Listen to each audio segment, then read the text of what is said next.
You cannot tell what the shape of things will be, how they will turn out. But in the end, everything turns out just fine. You see? I told a story one time of one king. He was not a particularly wise king, but his real blessing was his counselor. Yeah, the counselor was very wise. The king not so wise.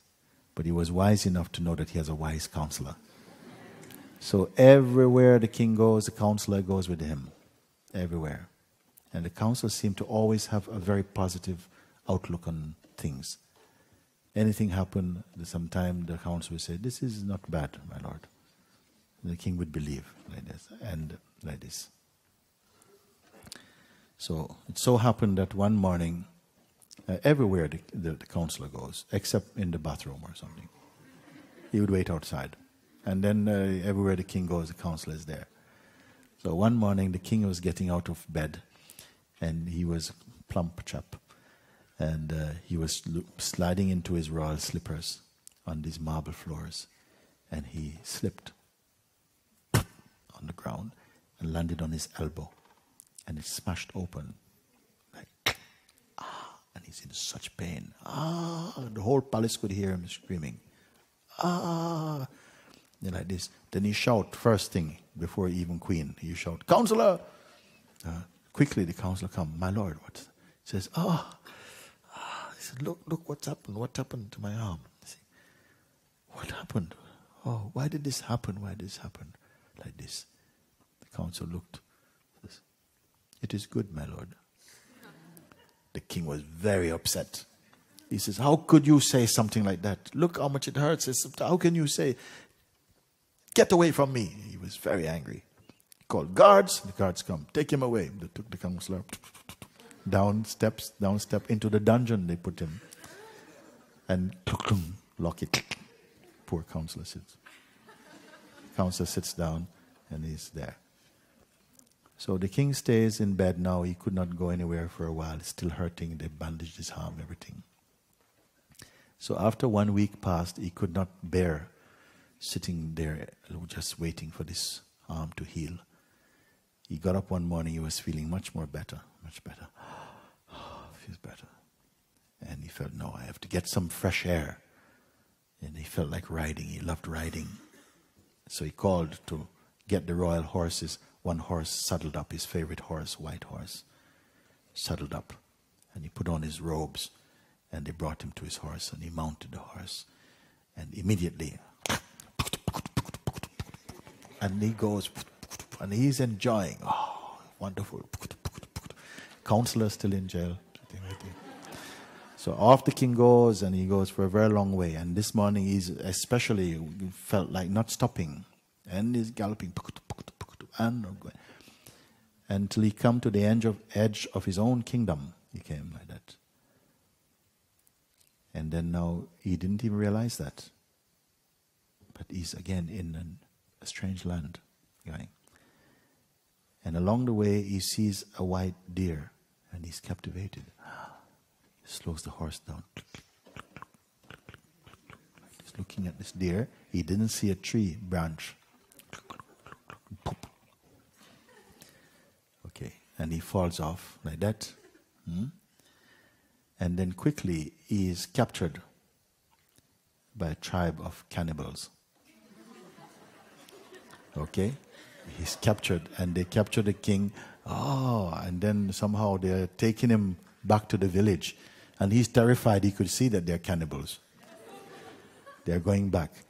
And they already send message to the village. We've got a fat one coming. You see?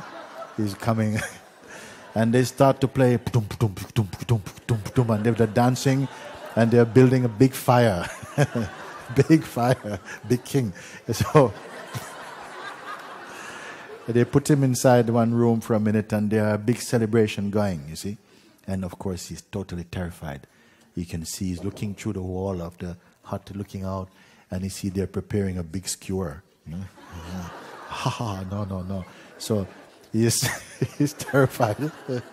And So then come the moment they came for him, you see. And they're pulling him and, no. They take him to the fire, you know. I'm sure somebody's got some black pepper and everything to put a bit of salt. Anyway, they're pulling him and he's going on his most terrible, most terrifying moment, if you can imagine. They're pulling him, and at the last minute now, they're about to bring him right to the fire. They're pulling, and his sleeve came off. And they saw the bloody elbow. And suddenly, stop, they look. Everybody, big disappointment. He's imperfect, they cannot sacrifice him. So he's also a little bit, what's going on? So they are very disappointed, and looks very juicy as well. You see? So then they all took him to the horse, they pushed him onto his horse, slapped the horse. The king is hanging on. He's completely traumatized by the experience. After a long time, he finds himself back in his own kingdom. And he's exhausted. They took him off his horse. Your Majesty, what happened? And they took him to his room, and he collapses completely out of just the impact of all of this. Then he's beginning to reflect how lucky he is. And then you remember the counselor's word, "This is good, my Lord." Then you remember the counselor. My counselor, he's been in jail for over 1 week. Innocent. So immediately, he himself goes down into the dungeon. Take me, quick. I must see my counselor, you see. So they took him down, and then they opened the door, and the counselor is sitting. Right? Oh, counselor. Oh, my Lord, Your Majesty, he says. He says, oh, what have I done? Oh, what is the problem? He says, oh, you are so good. You are my best counselor. Oh, 1 week ago when I damaged my arm, you said it was good. And I was so angry with you, I could not see. You see? And now he told him the story. You see, look at that. It turned out to be good for me. But you were locked up. How did it turn out to be good for you? You see, you say it's good for me. How is it? The counselor stopped. He says, well, my Lord, I am always with you. So when you went out riding, wherever that would have been, I would have been with you. And they would have captured both of us. And when they see that they could not sacrifice you, then they would sacrifice me. So it was good for me to be here in jail. Okay?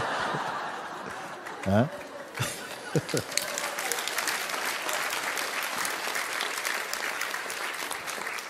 So the point of this story is that you don't know how things are going to turn out.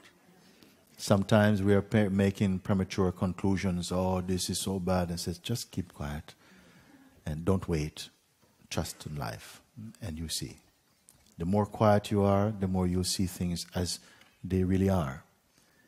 And when you see things as they are, your heart will be filled with gratitude, and you'll grow in wisdom for that. The mind is always acting prematurely, always too quick to make a judgment, and always misinterpreting things. You see.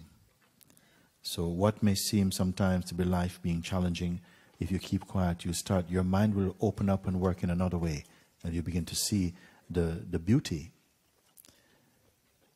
that perhaps when you're in so-called a better situation, you would not have been appreciating the much more subtler, much more refined way of consciousness.